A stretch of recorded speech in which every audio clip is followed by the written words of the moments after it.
टोहाना के रतिया रोड स्थित श्री दुर्गा महिला महाविद्यालय का एक बार फिर से गरमाया मामला। प्रबंधक समिति सदस्य राजेंद्र गिल व अध्यापकों ने कॉलेज मैनेजमेंट पर गबन करने के लगाए आरोप व महिला महाविद्यालय में होने वाले चुनाव पर रोक लगाने की उठाई मांग। सुने इस मामले को लेकर और क्या कुछ कहा।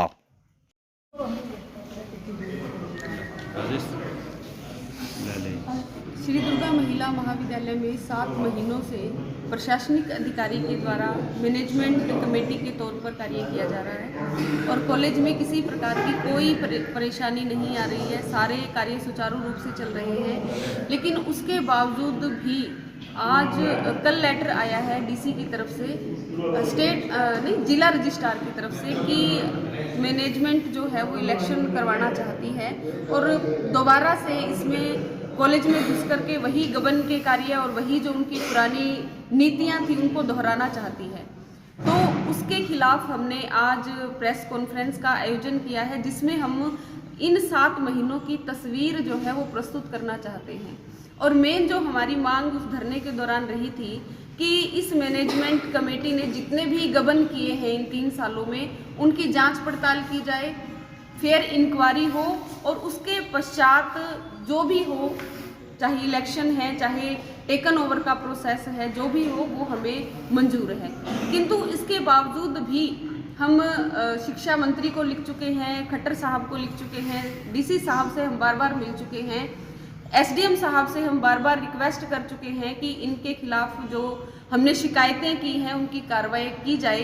किंतु कहीं से भी हमें कोई भी आश्वासन केवल मिल रहा है, लिखित में अभी तक हमारे पास एक पत्र तक नहीं आया कि ठीक है जी इसकी इंक्वायरी हम करवा दें। एसडीएम ने कॉलेज कार्यभार संभाला था, उस समय मैनेजमेंट अकाउंट में केवल 80,000 रुपये थे और आज 7 महीने की मतलब जो सैलरी है, जो कॉलेज का सारा खर्चा है, वो सब निकालने के बावजूद हमारे पास 30 लाख रुपए सेव पड़े हैं।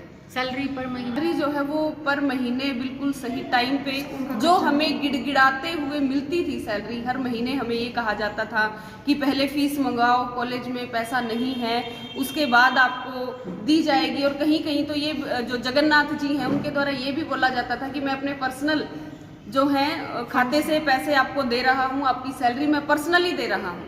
जबकि आज हमें पता लगा है, जब हमने सब कुछ खंगाला, देखा कि वो पर्सनली नहीं थे बल्कि कॉलेज अकाउंट से पैसे उनके खाते में जा रहे। ऐसा मात्र एक पैसा दान का नहीं आया है। केवल जो बच्चों की फीस आती थी, पहले भी आती थी और आज भी वही आ रही। दुर्गा कॉलेज में 5वें महीने के अंदर 11 दिन की स्ट्राइक की थी बच्चों ने, जो कि उन 11 दिन की स्ट्राइक के बच्चों के जितने भी टोहाना के संगठन थे और मैं भी दुर्गा कॉलेज का मेंबर होने के नाते हम भी उस स्ट्राइक में पूरा जोर शोर से हिस्सा लिया था।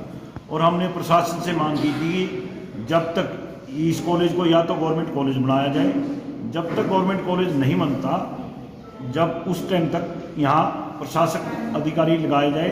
जबकि सरकार ने हमारी मांगें मानी और एसडीएम साहब को इसका प्रशासक नियुक्त किया गया। उस दौरान ये आज 7-7.5 महीनों के करीब हो गए लगे को। उन्होंने कहा था कि इस कॉलेज के अंदर जितना भी ये आज तक घपला हुआ है कि उसका थर्ड पार्टी ऑडिट कराया जाए, जो कि आज तक डीसी साहब ने और एसडी साहब ने ये आश्वासन दिया था, उसके ऊपर आज तक कोई भी कार्रवाई नहीं की गई। उसके दौरान आज जिस दिन इस कॉलेज के अंदर प्रशासक नियुक्त हुआ, उस दिन से लेके आज तक जब वो कमेटी चली गई, उस दिन 80,000 रुपये कॉलेज के अंदर फंड था।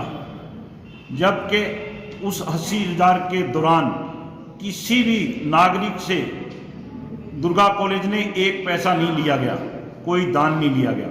लेकिन आज उस कॉलेज के पास 30-35 लाख रुपये है। तो हम तो ये पूछना चाहते हैं कि वो बार बार लोग कहते हैं कि जो प्रधान बनते हैं या जो इसके सेक्रेटरी है, जो भी इसका कैशियर बनता है, कि हम अपनी जेब से इस कॉलेज को चलाते हैं। हम उनसे पूछना चाहते हैं कि इन 7 महीनों के दौरान ये पैसा 30 लाख रुपये किसी से दान नहीं लिया गया, किसी से कुछ नहीं, सिर्फ और सिर्फ बच्चों की फीस के द्वारा इकट्ठे किए गए। इसमें स्टाफ की सैलरी, बसों का किराया, ड्राइवरों की तनख्वाह, पीएन की तनख्वाह सब स्मूथली चल रहा है। तो हम प्रशासन से यही पूछना चाहते हैं कि आप इसकी जो पीछे 5 या 10 साल से जो भी इसके प्रधान रहे हैं उनकी ऑडिट कराया जाए और इसका एक एक पैसे का हिसाब लिया जाए। और हम अब आपके चैनल के द्वारा इस सरकार को, इन अधिकारियों को ये कहना चाहते हैं, अगर वो कोई भी आदमी ये चाहता है कि हम इस कॉलेज के अंदर धक्के से इलेक्शन कराएंगे तो ये टोहाना हल्के की जनता दुर्गा कॉलेज के साथ खड़ी है, स्टाफ के साथ खड़ी है। हम धक्का नहीं होने देंगे। अगर कोई भी पावरफुल आदमी ये चाहेगा कि मैं इलेक्शन कराऊंगा, उसको देख लेंगे, हम वहाँ इलेक्शन नहीं होने देंगे। पहली बात है। सेकेंडली, हम एसडीएम साहब को, डीसी साहब को और चीफ मिनिस्टर को, सबको हमने ये कंप्लेंट भेजी है, जो कि इस कंप्लेंट के ऊपर कार्रवाई होनी चाहिए। रिपोर्ट मेंटेन कर रखी है। काफ़ी ऐसा पैसा है जो देख के शहर के लोग हैरान हो जाएंगे। चाहे उनके पर्सनल अकाउंट में शिफ्ट हुआ, चाहे वो आया, लेकिन पर्सनल अकाउंट में शिफ्ट कैसे हुआ वो जवाब जनता मांगी।